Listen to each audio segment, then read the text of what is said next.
আচ্ছা, আপনাদের সবাইকে শুভেচ্ছা জানাচ্ছি।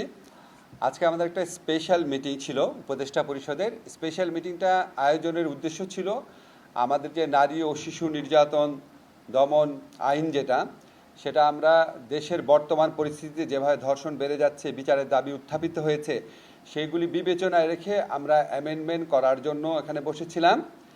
সেখানে আমাদের এই আইনটার ব্যাপারে নীতিগতভাবে এটা গ্রহণ করার সিদ্ধান্ত হয়েছে। আমি ডিটেইল কিছু বলছি না, আরও কিছু ব্যাপারে সিদ্ধান্ত হয়েছে।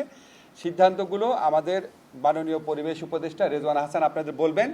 তারপর আইনের মধ্যে কি পরিবর্তনে নীতিগত সিদ্ধান্ত হচ্ছে সেটা আমি বলবো। কাল পরশু এবং বৃহস্পতিবারে এই অ্যামেন্ডমেন্টটা আমরা চূড়ান্তভাবে অনুমোদন দেবে বলে আশা করছি, উপদেষ্টা মণ্ডলী অনুমোদন দিবেন বলে আশা করছি। আমাদের এই ধর্ষণের বিচারের ক্ষেত্রে বিলম্ব হওয়ার একটা বড় কারণ হচ্ছে পর্যাপ্ত পরিমাণ ডিএনএ ল্যাব না থাকা। এই মুহূর্তে একটি মাত্র আছে। আজকে সিদ্ধান্ত হয়েছে যে আমরা এবং চট্টগ্রামে এবং রাজশাহীতে দ্রুততার সাথে আরও 2টা ল্যাব ডিএনএ ল্যাব স্থাপন করব। আরেকটা সিদ্ধান্ত হয়েছে যে বিশেষ জুডিশিয়াল সার্ভিস কমিশনের মাধ্যমে দ্রুত কিছু সংখ্যক বিচারক নিয়োগ দেওয়ার প্রক্রিয়া শুরু করা হবে, যাতে করে ধর্ষণ সহ অন্যান্য মামলার বিচার প্রক্রিয়া ত্বরান্বিত করা যায়। আবার দ্রব্যমূল্য স্থিতিশীল রয়েছে, এইটা বিবেচনায় নিয়ে দ্রব্যমূল্য যাতে স্থিতিশীলই থাকে এটা নিশ্চিত করার জন্য আমরা সিদ্ধান্ত নিয়েছি এবং সবসময় বাজার মনিটর, আমদানি, সরবরাহ এই সকল বিষয়ে খেয়াল রাখার জন্য দায়িত্বপ্রাপ্ত উপদেষ্টাদেরকে মাননীয় প্রধান উপদেষ্টা মহোদয় প্রয়োজনীয় নির্দেশনা দিয়েছেন। আমরা আরও লক্ষ্য করছি যে মাজার ভাঙার নামে একটা নৈরাজ্য চলছে। এতদিন সরকার মাজার ভাঙার বিরুদ্ধে রিঅ্যাক্টিভ অবস্থানে ছিল, গ্রেফতার হয়েছে, দোষী ব্যক্তিদেরকে আইনের মুখোমুখি করা হচ্ছে, কিন্তু এখন সরকার সকলের উদ্দেশ্যে সতর্ক করে দিয়ে বলতে চায় যে এই মাজার ভাঙার ব্যাপার সরকার আর কোনোভাবেই গ্রহণ করবে না এবং সকলকে এই ধরনের কর্মকাণ্ড থেকে বিরত থাকতে অনুরোধ করা হচ্ছে, নতুবা তাদের বিরুদ্ধে কঠোর থেকে কঠোরতম আইনি ব্যবস্থা গ্রহণ করা হবে। এবার আমি আমাদের আইন উপদেষ্টা মহোদয়কে নারী ও শিশু নির্যাতন দমন আইনে যে সংশোধনীগুলো প্রস্তাব করা হয়েছে এবং যেগুলো নীতিগতভাবে অনুমোদন করা হয়েছে সেগুলো উপস্থাপনের জন্য অনুরোধ করছি। আচ্ছা, এই আইনে আপনাদেরকে অলরেডি আমি 2টা সাংবাদিক সম্মেলনে বলেছিলাম, বিচারের এবং তদন্তের সময় কমিয়ে দেওয়া হচ্ছে। এর বাইরে যে গুরুত্বপূর্ণ যেই ব্যাপারে নীতিগত সম্মতি উপদেষ্টা পরিষদ জ্ঞাপন করেছে সেটা আপনাদের জানাচ্ছি। একটা হচ্ছে শুধু শিশু ধর্ষণ মামলার আলাদাভাবে বিচার করার জন্য, শিশু ধর্ষণের মামলার বিচার করার জন্য বিশেষ ট্রাইব্যুনাল স্থাপনের বিধান রাখা হয়েছে। এটা সবাই নীতিগতভাবে সম্মত হয়েছে। আরেকটা হচ্ছে আমাদের অনেক এই নারী ও শিশু নির্যাতন দমন আদালত দেখা যেত মামলার জট লেগে যেত, কারণ এখানে 2 ধরনের মামলা আসতো। একটা হচ্ছে সম্মতি সহ যে সমস্ত ধর্ষণের ঘটনা ঘটতো, যে বিয়ের প্রলোভন দেখিয়ে, এই সমস্ত মামলার অনেক আধিক্য ছিল, এই মামলাগুলাই বেশি ছিল। আর সম্মতি ব্যতিরেকে যেই ধর্ষণের ঘটনা সেই মামলাগুলোর বিচার এই জন্য আটকে থাকতো।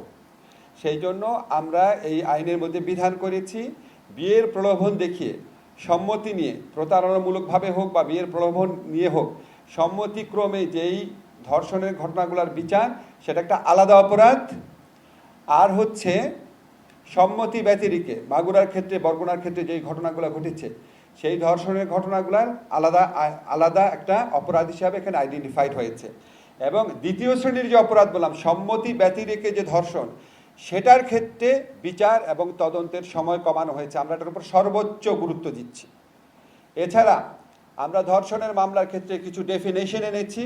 ধর্ষণের মামলার ডেফিনেশন পরিবর্তন করে শুধু পুরুষ কর্তৃক না, যে কোনো ব্যক্তি কর্তৃক ধর্ষণকে শাস্তিযোগ্য করা হচ্ছে।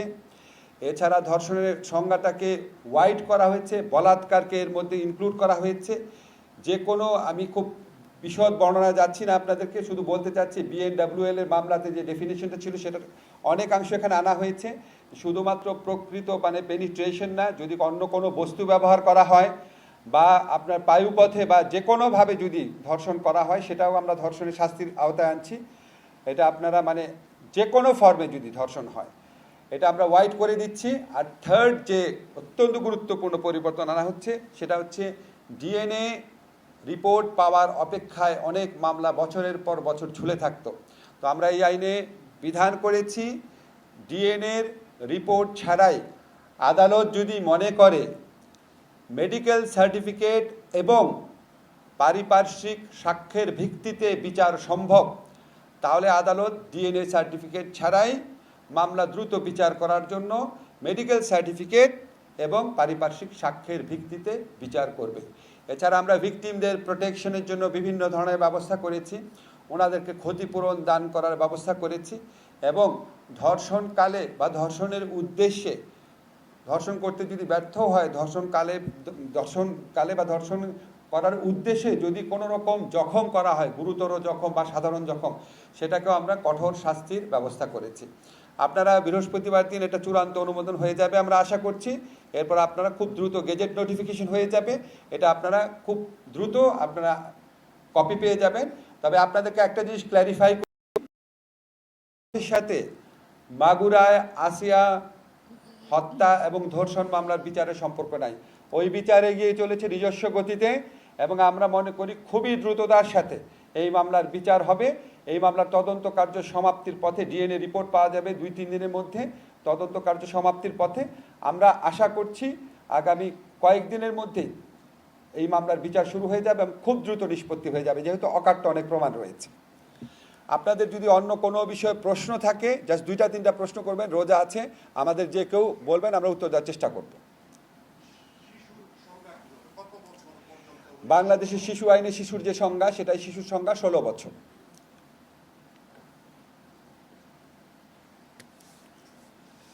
আর একটা কোশ্চেন নিব।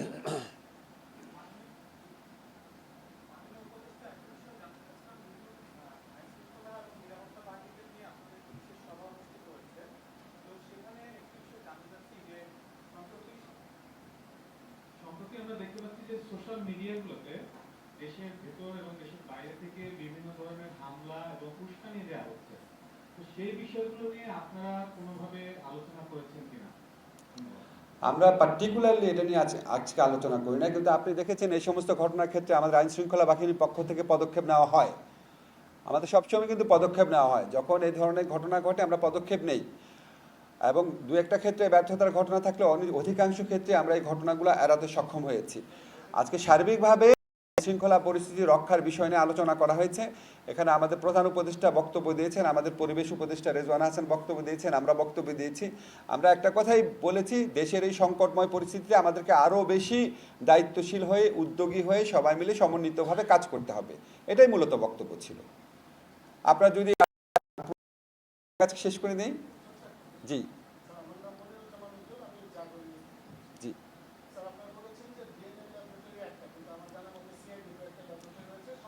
জি জি আমি আপনাকে ক্ল্যারিফাই করছি, ডিএনএ ল্যাব 3টা আছে কিন্তু পরিপূর্ণ 100% ডিএনএ ল্যাব, কিছুটা আছে ডিএনএ স্ক্রিনিং করে শুধু, আর সম্পূর্ণ ফুল ফ্লেজের ডিএনএ যে ল্যাব যেটা বলে সেটা শুধুমাত্র সিআইডিতে আছে। বাকি যেটা আছে ওটা এদের শুধুমাত্র ডিএনএ স্ক্রিনিং, যেমন মেডিকেলেরটা ঢাকা।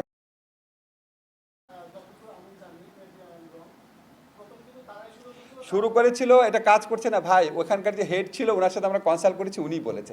আপনার প্রশ্ন থাকলে করেন, আমরা শেষ করে দিব। আমার মনে হয় শেষ।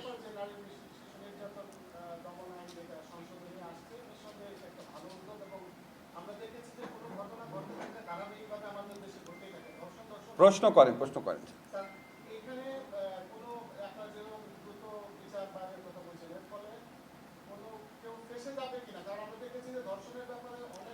ও আচ্ছা ফাইন, আপনি যখন প্রশ্ন করেছেন আপনাকে একটা কথা বলি, মিথ্যা মামলার ক্ষেত্রেও এখানে একটা কঠোর বিধান আছে। আগে বিধান ছিল যে মিথ্যা মামলায় যারা ভিকটিম তাদেরকে অভিযোগটা জানাতে হতো। আমাদের বিচার সম্পন্ন হওয়ার পর কোনো বিচারকের যদি মনে হয় উদ্দেশ্য প্রণোদিতভাবে মিথ্যা মামলা দেওয়া হয়েছে, তাহলে উনি স্বতঃপ্রণোদিতভাবে ব্যবস্থা গ্রহণ করতে পারবেন। অ্যাবিউজ হতে পারে, হলে আমরা লক্ষ্য রাখবো, দরকার হলে পরে আবার আইনের পরিবর্তন হবে। আপনারা সবাই ভালো থাকবেন, সবাইকে আমাদের 3 জনের পক্ষ থেকে ধন্যবাদ।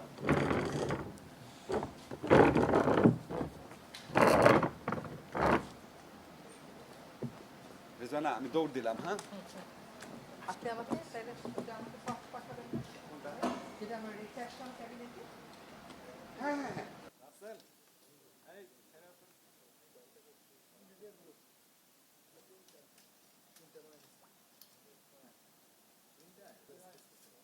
ভাই একটু সামনে থাকা